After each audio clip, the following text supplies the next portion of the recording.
자, 안녕하세요. 박성필입니다. 자, 오늘 H1B 보도록 하겠습니다. 자, FDA에서 CRL 원문을 공개를 했죠. 이거는 엘레바 테라퓨틱스에 대한 내용이고, 자, 이거는 헝루이 항서제약에 대한 내용입니다. 자, 일단 먼저 결론부터 말씀을 드리자면 CRL 원인을 명확하게 FDA에서 밝힘으로써 불확실성이 해소된 것 때문에 상승한 것일 가능성이 높습니다. 더한 악재는 없기 때문에 HLB가 여태 거짓말을 한 것은 아니구나, 약효에 문제가 있던 것을 숨긴 것은 아니구나 하고 저가 매수로 판단한 투자자들이 들어오면서 주가가 반등했을 뿐입니다.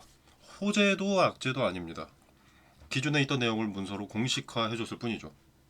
자, 내용 같은 경우에는 여러분들 다 기사를 접하셨을 거라서 다 아시는 내용일 겁니다. 자, 일단 FDA가 CMC 보안과 안전성 업데이트 제출을 요구했다는 내용이고요. CRL 원문 공개로 이제 불승인, 그러니까 승인이 안 났을 때 당시의 사유가 공식적으로 확인이 되면서 투자자들이 무엇이 문제였는지 확인할 수 있고, 그리고 이제 약효에는 문제가 없다라고 강조를 했었던 HLB 사측 얘네 말이 맞았다는 것이 확인이 되면서 어느 정도 신뢰를 회복하고 주가가 상승한 것으로 보입니다. 항소제약도 한 5% 올랐습니다. 자, 공개된 CRL 내용을 보면은 이 FDA는 항소제약이 운영하는 생산시설에서 발견된 CMC 결함 해소를 요구했고요. 자, 그리고 이제 폼 483 지적사항 해소, 그리고 비임상, 임상시험에서 새로 확보된 안전성 정보를 반영한 안전성 자료 보완 제출을 지시했습니다. 세부적으로는 이제 임상시험 중도 탈락, 사망사례 보고, 새로운 이상 반응 발생 현황, 그리고 해외 사용 경험 및 외국 라벨링 번역본 제출 등이 포함되어 있다고 합니다. 자, 그리고 신청서 라벨링과 의약품 용기, 카톤 문구, 환자용 복약 안내문도 재검토 대상에 포함을 시켰고요. FDA는 부분적인 대응으로는 재검토 절차가 시작되지 않는다. 그러니까 뭐 이거 하나, 이거 하나, 이거 하나, 뭐 이거 하나, 이런 거 하나 모두가 개선되었을 때 그때 재검토한다고 했습니다. 모든 걸 재검토해서 제출했을 때. 요거 지적했다고 해서 요거 해왔어, 해줘 하면 안 해준다는 거죠. 그래서 시간이 오래 걸릴 수밖에 없다. 모든 지적사항을 충족하고 필요 서류를 한 번에 다 제출해서 갖고 와야만 심사해준다. 자, 그리고 이제 신청자는 1년 이내 보완서를 제출하거나 추가기간 연장을 요청할 수가 있다. 자, 얘네가 3월에 반려를 처음 당했죠. 1년이면 한 6년이래. 6개월 정도 남았다고 할 수 있겠습니다. 자, 그리고 리보세라닙에 대한 내용으로는 단독 허가 불가. 그리고 요거에 대한 사유가 적혀 있었는데, 리보세라닙의 안전성과 유효성은 캄렐리주맙 병용치료제에서만 입증이 됐기 때문에 캄렐리주맙이 승인되기 전까지는 리보세라닙 단독 허가는 불가능하다라고 했습니다. 자, 그래서 HLB 사측에서는 이 리보세라닙 자체의 안전성이나 유효성은 지적이 되지 않았다고 강조를 했고요. 뭐 이 부분 어차피 리보세라닙 플러스 캄렐리주맙의 병용치료제가 간암치료제로서 성능이 우수한 거니까 뭐 그렇게 타격이 있는 내용은 아닙니다. 항서제약도 리보세라닙이 필요하고 리보세라닙도 캄렐리주맙이 필요한 거죠, 서로. 자, 아무튼 무슨 호재 내용이 있어서 주가가 상승한 것이냐, 호재 내용이 있다기보다는 요겁니다. 요거 CRL 이유를 드디어 알아버렸다. 원인을 알아버렸다. 그리고 그 원인이 경미해 보인다. 늘 HLB가 말해왔던 대로 경미해 보이기 때문에 승인에 대한 기대감이 일부 반영되기 시작한 거죠.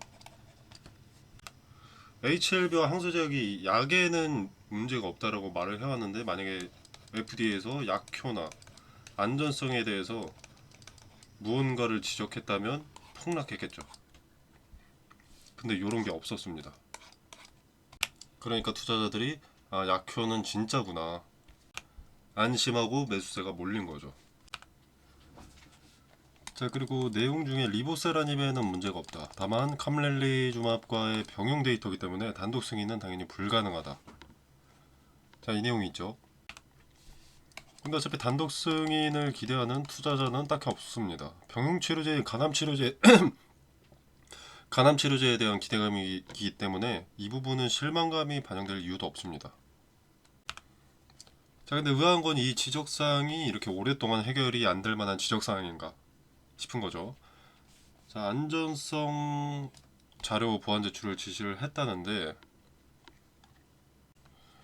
자, 이게 6개월이 넘게 걸리는 거면 경미하지는 않지 않나 이런 생각이 드실 수 있습니다. 물론 경미한지 아닌지 저는 정확히 알진 못하지만, 제가 그래서 비슷한 CRL 사례들을 좀 찾아봤는데, 자, 일단 알츠하이머 신약 도나네맙이라는 것은 23년 1월 25일 CRL로 안전성 자료 보완을 받고 1년 5개월 뒤에 승인을 받았습니다. 그리고 벤데타닙 제네릭은 14개월 뒤에 재승인을 받았고요. 그 외에도 대부분이 6개월 이상이 시간이 소요됐습니다. CRL을 받고 나서 승인받은 기간이.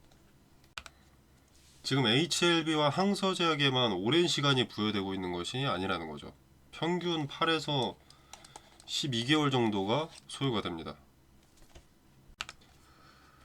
그래서 상황이 긍정적이라고 하더라도 실제 승인까지는 좀 시간이 걸릴 것으로 예측돼서 빠르면 내년 1분기쯤으로 판단이 됩니다. 26년.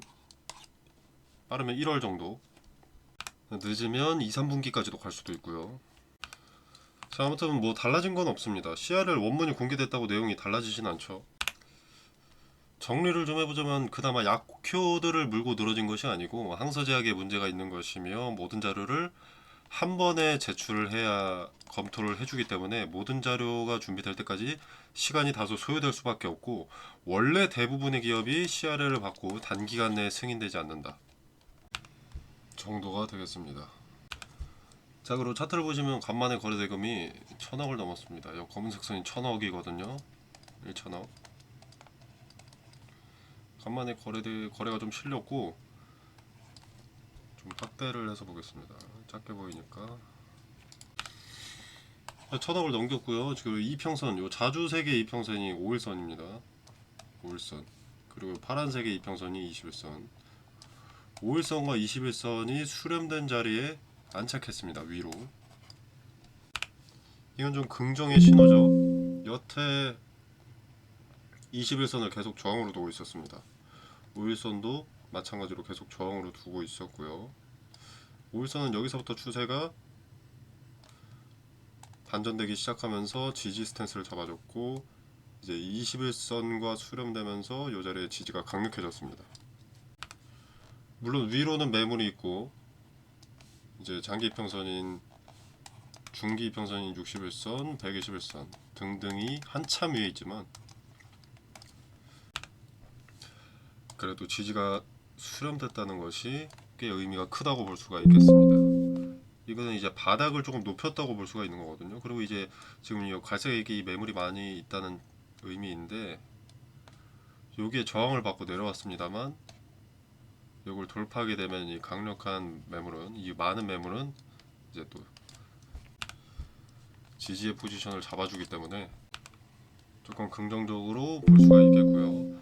자, 그리고 지금 이렇게 윗꼬리가 길게 남기고 다시 내려왔는데 이건 뭐 시세 차익 물량으로 인한 영향도 있겠지만 어쨌거나 이 자리에 물량을 소화를 해줬다고 볼 수 있습니다. 최근 8월부터 약 한 달간의 물량을 소화를 해줬기 때문에 위로 올라가는데 방해물이 조금 해소가 된 거죠. 기대감을 언제 어떤 이슈로 받을지는 모르겠습니다만 뭔가 기대감이 반영될 만한 무언가가 나온다면 이 박스권 내로 다시 재진입할 가능성이 높다라고 봅니다. 자, 그리고 4만원대면 지금 간암치료제에 대한 기대감이 거의 반영되지 않았다 그런 가격이라고 봐도 되거든요. 그래서 만약에 자료를 제출한다, 모든 자료가 준비되었고 이것을 한 번에 제출한다라고 하면은 CR을 받기 전 있던 기대감이 있는 자리까지 꽤 쉽게 올라올 수 있을 겁니다. 원래 제약바이오는 성공할 것 같으면 급등하고 엄청나게 급등하고 실패할 것 같으면 엄청나게 급락하는 거거든요. 자, 그래서 기대감만 이용하는 게 좋습니다. 승인이 난다고 하면은 이제 제약 바이오 섹터는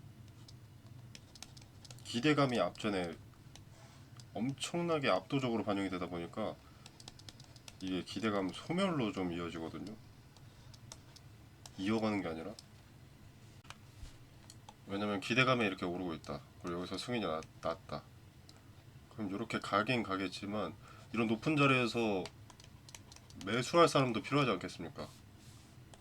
세력이 팔아먹으려면 거래가 체결이 되어야 되고 높은 자리에서 매수해줄 매수자가 필요하기 때문에 승인을 받고도 이렇게 상승하는 그림이 나오기는 하는데 어느 순간 확 꺾이는 게 물량을 매집해뒀던 세력이 엑시트하면서 이런 자리에서 엑시트하면서 거래가 체결되고 주가를 올려주던 주체가 없어졌으니 하락하는 겁니다. 이걸 기대감 소멸로 부르는 거죠. 승인의 가능성이 오히려 높을수록 기대감이 승인 전에 먼저 크게 반영이 되죠. 기대감이 만약 크게 반영되지 않았다. 서류를 제출했는데도 여기서 머무르고 있다. 그러면 승인 이후에 날아갈 겁니다. 근데 미리 기대감이 반영된다면 기대감 소멸로 가격 조정을 앞두고 있다. 리스크가 점점 커지고 있다고 생각하시면 됩니다. 물론 지금 생각할 단계는 아니고요. 서류 제출하고 NDA 신청했을 때 기대감 반영되는 거 보고 대응의 결을 정하면 됩니다. 관련 디테일은 텔레그램방에서 언급을 드리겠습니다. 자, 텔레그램방 참여는 영상 설명란에 보시면 더보기 버튼이 있고요. 이 버튼을 누르시면 텔레그램방 링크가 기재되어 있습니다. 자, 이 공간에서 HLB의 앞선 정보와 해석의 디테일을 설명드리고요. 영상에서 다루기 힘든 것은 자료로 제공하기도 합니다. 자, 그리고 추후 있을 HLB에 대한 대응 함께 하면 좋을 것 같다고 생각이 들고요. 자, 그리고 이 공간에서는 이제 HLB 같은 개별 종목 대응 말고 이제 추천 종목도 언급을 드립니다. 추천.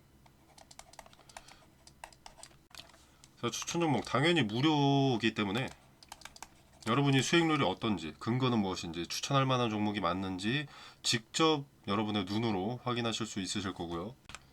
리스크 최소화를 중점에 두고 있기 때문에 투자 전략도 어느 정도 습득하실 수 있으실 겁니다.